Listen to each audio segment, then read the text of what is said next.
Nakatapos lang natin ipakita yung Linville Santo Tomas, and then dumiretso naman tayo dito sa Centrina Santo Tomas. So yan, isa din to sa project na inaabangan po natin.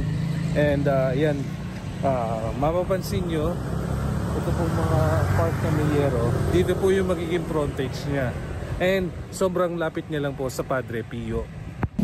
Ganoon pa rin mga peeps. So ito po yung Lipa Santo Tomas road. Yan. So kung papunta doon, yun po yung papuntang Lipa. And then ito naman po yung papuntang Padre Pio and exit po papuntang Santo Tomas. And then ito na po yung mismong site natin. Ito po yung magiging frontage. At ang gagawin po dito, magkakaroon po yung entrance natin ng bridge. Dahil may tatawid tayo ng maliit na ilog. Ito yung mga kalapit na area ng Centrina. Meron pong katapat po na maliit na chapel. Ayan. Lakad lang po tayo ng konti. So paglakad po natin ng konti, nandito po yung barangay hall ng San Isidro Norte.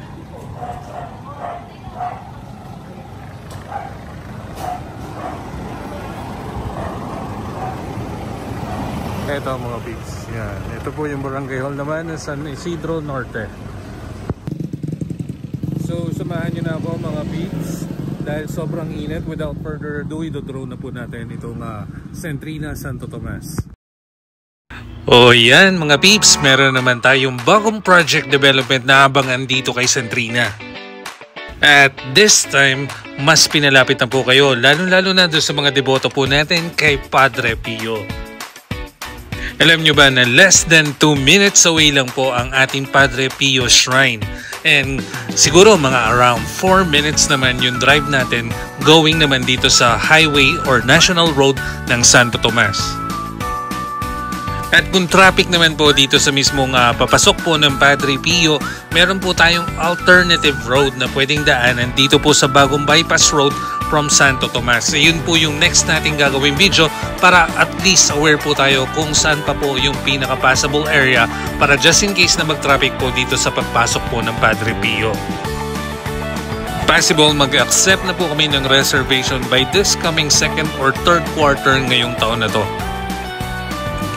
Just in case na interested po kayo mga peeps dito sa napanood nyo pong video, yan, since sinabi ko nga po by second or third quarter po tayo possible na mag-start ng reservation. Kung interested po kayo, pwede na po kayo mag-message sa akin para may line up ko na po kayo.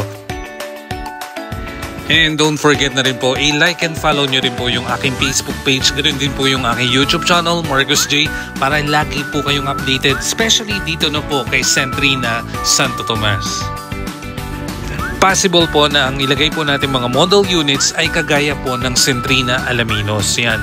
Kung gusto nyo po makita ng actual yung mga model units namin, pwede po kayo mag-message po sa akin para ma-schedule po natin yung ating viewing.